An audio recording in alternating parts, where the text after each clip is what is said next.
Hey, everybody. Thank you for tuning in to the Stuff I Heard podcast. I'm your host, Joshua Peak, and I want to talk about a few things that have come out recently. December, or is it December? No, November.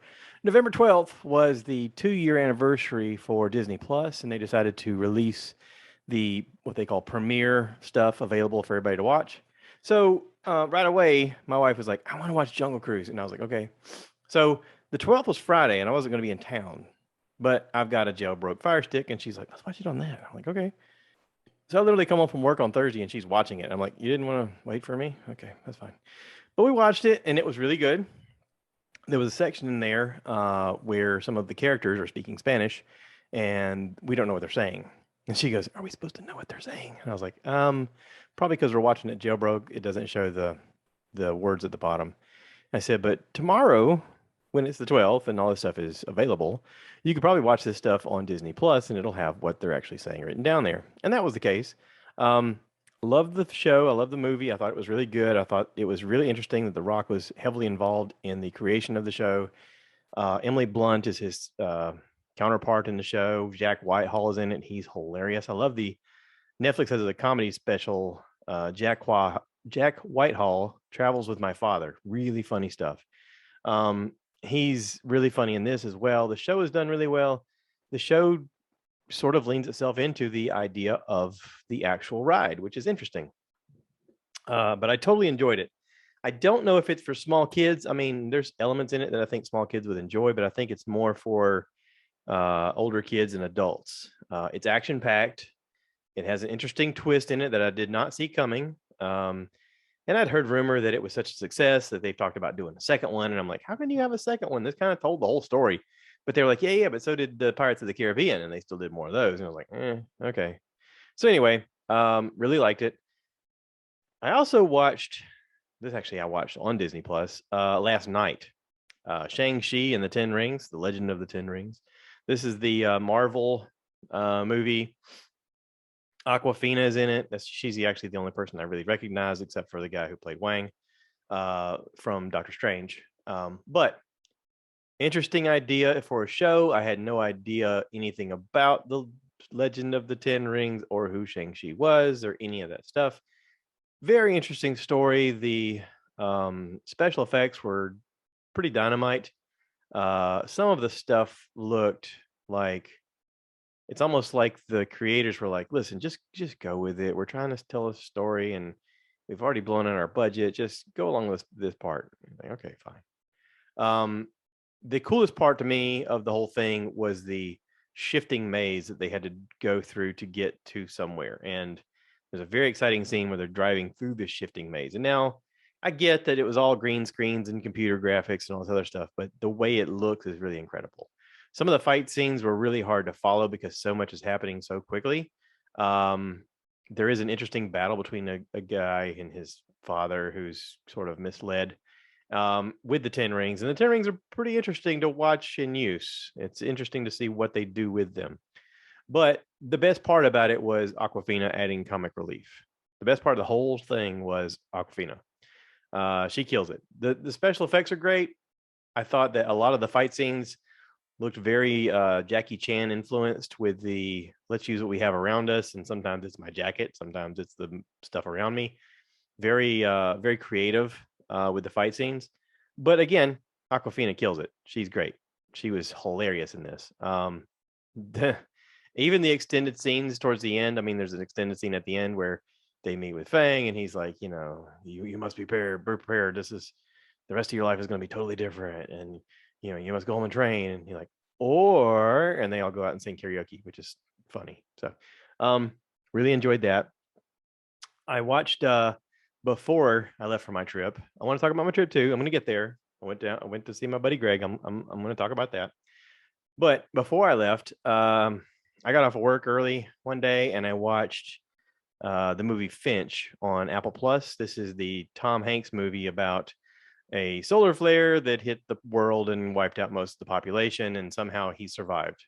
And you can get the sense that right away he is dying of exposure, and the air temperature is about 145 degrees.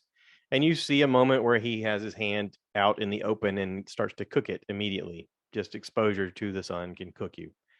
Um, he is in an underground bunker. He's sort of a genius. He's building this robot, and you think the robot is there to keep him company, and then you quickly realize that he knows he's dying, and the robot is there to take care of his dog. And he even says, "This isn't my dog. This is just a dog, and this dog happens to be with me." He tells a story, and listen, in my opinion, Tom Hanks is one of the best actors ever, because he can make you believe in an instant that you are not only familiar with who he is and how he got to be that person, but you sort of feel like you're emulating that person as you're watching the show. Like, they call him the everyday man. Like, the things he's going through, you get the vulnerability of his character, and you buy into really quickly that he is that character. So much so that you sometimes feel like him.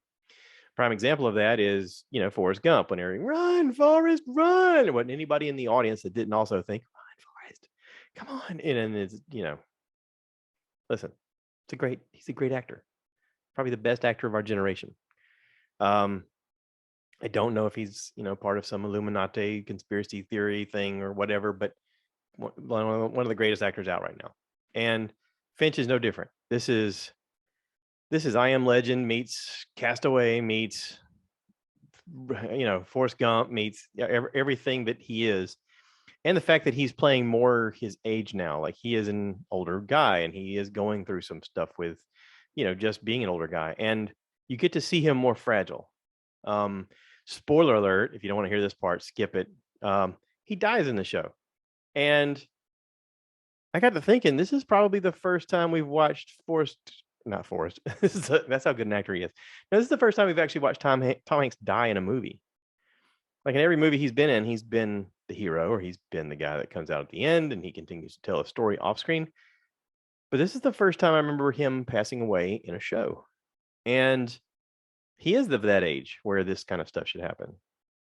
So listen, I think that Apple or whoever greenlit this was a genius. They marketed it in such a way that you couldn't watch anything on Apple without having to watch the preview for this show. And you couldn't skip it. Like, if you went to skip it, the whole doggone thing froze on your Fire Stick.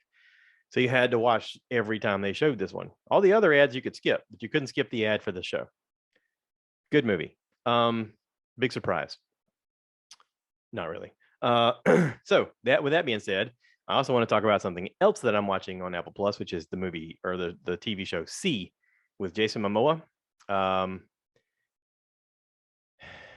I didn't want to like it. Like, in the first few episodes, I kept making jokes about, oh, look, Aquaman's in the jungle. Oh, Aquaman's blind. Oh, Aquaman, doesn't have to worry about chafing with his jeans in the ocean. Oh, look, now he's swimming. That doesn't seem unusual. I kept making kind of inward jokes about it, and I kept going, yeah, but like, some of this is pretty cool. Some of the costuming is pretty cool. The idea that supposedly a plague hits these people and they can't see, and they're having to navigate life without sight, and anyone with sight is seen as sort of a heretic, because in their minds, this is way, way, way, way, way in the future. They're like, yeah, the sighted people are who ruin the world. So anyone with sight is going to probably ruin the world, and we got to be afraid of those people. So they really treat people with sight as witches or as witchcraft, and they kill those people, or they actively pursue those people to kill them. But right away, you're introduced to him as a character, and he's with a woman who has 2 kids that are suddenly born with sight. So you can kind of see where this is going. Now, what I will say about this is some of the fight scenes seems like they are choreographed by the same people who did the Vikings TV show. It is a very brutal fight scenes. He is the guy that you want to see, be the victorious barbarian type fellow. And he is in this. I mean, he is everything that you'd want to finally see him be, more reminiscent of him in Game of Thrones, that brutish, punishing type fighting style, but more so, like, because he can't see, he's having to fight differently. So there's times where he's dragging his sword on the ground for echolocation, to hear it resonate off of things, to sort of, it helps him find where the bad guys are. And of course, they react to the sound, so they'll swipe at the sound. He can hear them making extra effort to swipe at the sound. He'll jump back and then kill them. And it's pretty brutal. It's really brutal. Now, I told my wife while I was watching season 1, I said, all right, the one problem I have with this is everyone's perfectly groomed. She was like, what? I was like, they have no sight, yet everyone looks perfect.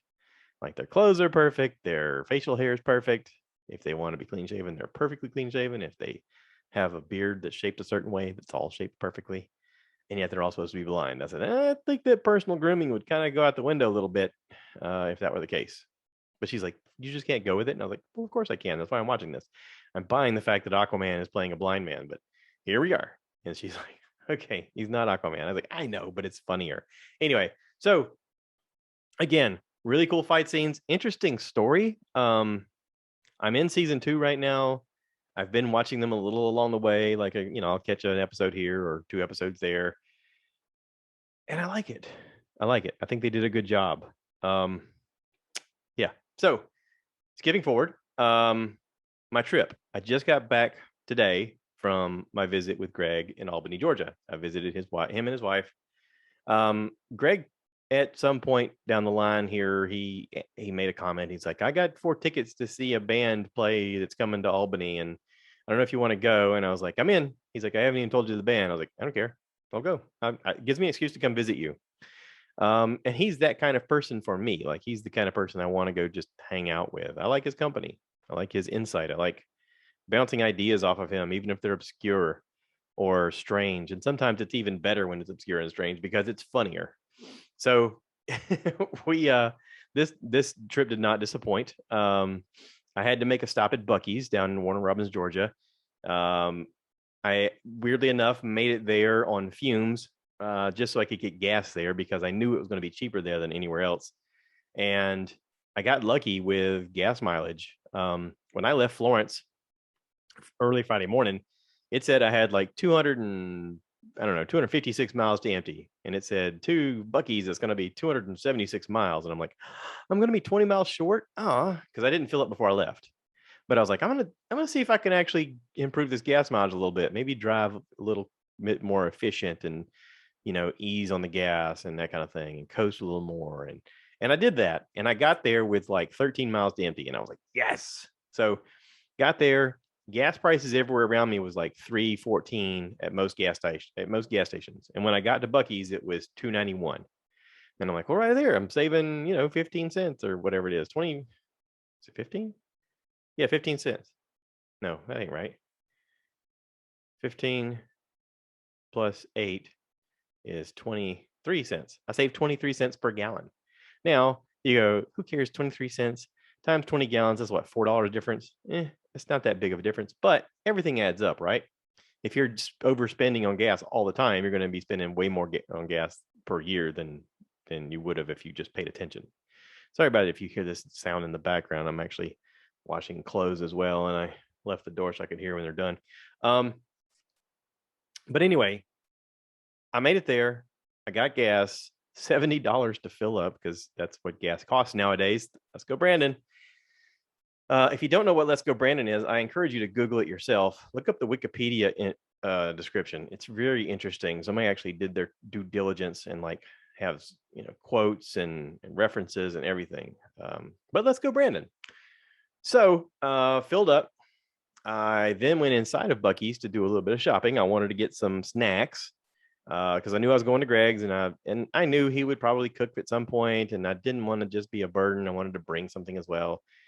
So I went inside to buy some snacks, and I was like, oh, I want some of this, and I want some of that, and oh, look, here's a seasoning that I'm looking for, and I picked out like a seasoning that's a honey barbecue chicken and pork seasoning. It was a little pricey, but I was like, I'm going to use it. I'm going to feed people with it. It's worth it.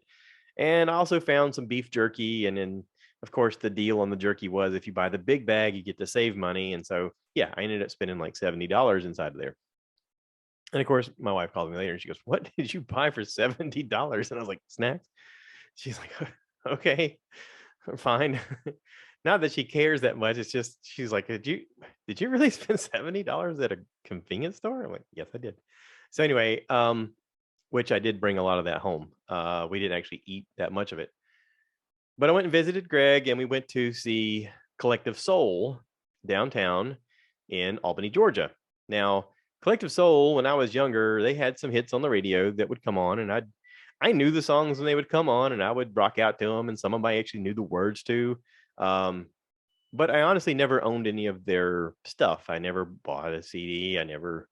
It just wasn't a band that was in my wheelhouse. I don't know if it was the time that they came out.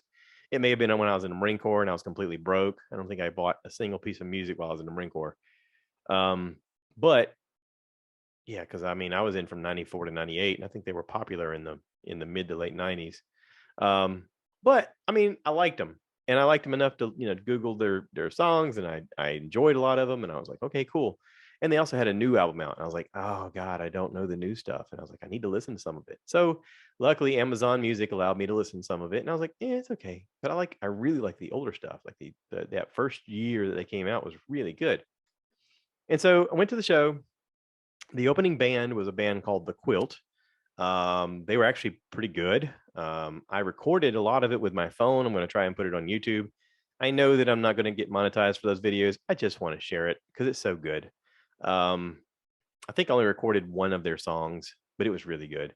And then Collective Soul took the stage. Now, the guys are older. I mean, I'm 47. I think they're probably around my age or maybe a little bit older. And the lead singer has gray hair and but still has the moves and still is energetic and takes the crowd on a ride, and it's the lead guitar rocks out and the drummer's great and the bass player's great and the whole thing was great. The crowd was great. The venue was great. Greg got really good seats. We were on the top level on the front. We could see perfectly. We had two other friends join us, and it was awesome. It was awesome. I had a good time. Did not think I was going to have such a good time, but it was a great show. Collective Soul put on a great show. I encourage anybody to go see them if they come to your area. Pretty fantastic. I recorded a lot of their performances, and I'll put those on YouTube as well because, again, I just want to share it with everybody. I don't care about monetization. I'm going to turn that off. I just want people to watch it and be like, cool, I got to check them out when they come to my town. That's kind of the point of all of it, right? And I look down at the crowd and like everybody's taking video, and I'm like, good for them. That's awesome. They deserve some one uppings. You know what I mean? Some bands, you just kind of want to be like, hey, check them out live. They're great live. They're great live.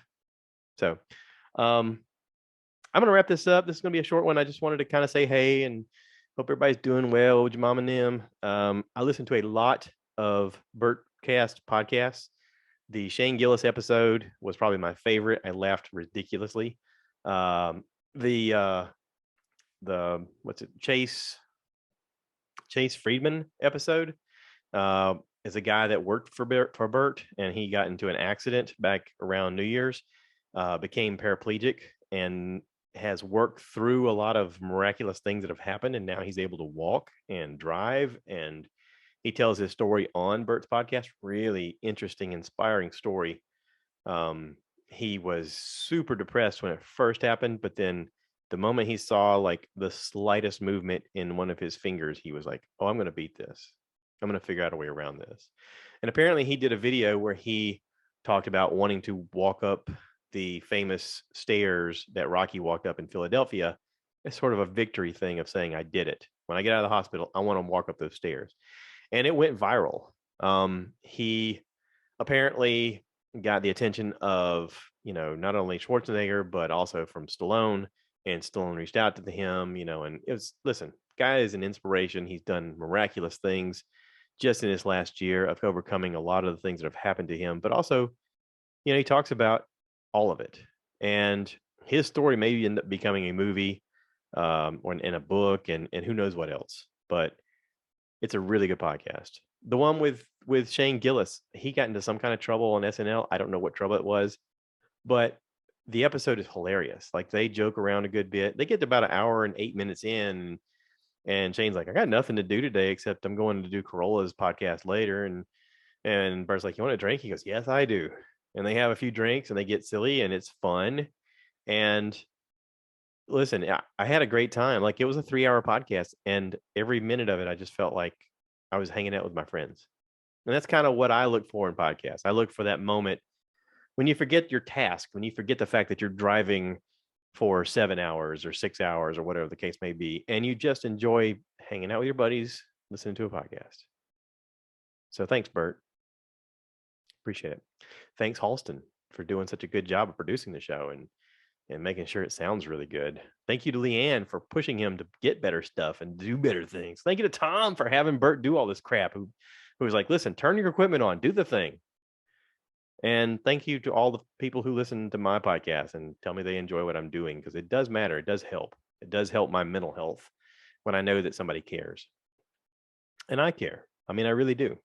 I wish I could do more of this. Life gets in the way sometimes, but that's sort of what we're all dealing with. And at the end of the day, you just got to make yourself do the thing that you don't want to do sometimes, or that, not that you don't want to do. There are things in your life you do that you don't want to do, but you need a direction, you need a goal, and you need to get off your ass and do it. That's the whole thing. So live your best life. Go out there, make a difference, touch base with people you ain't talked to in a while, tell them you love them, do all the fun stuff.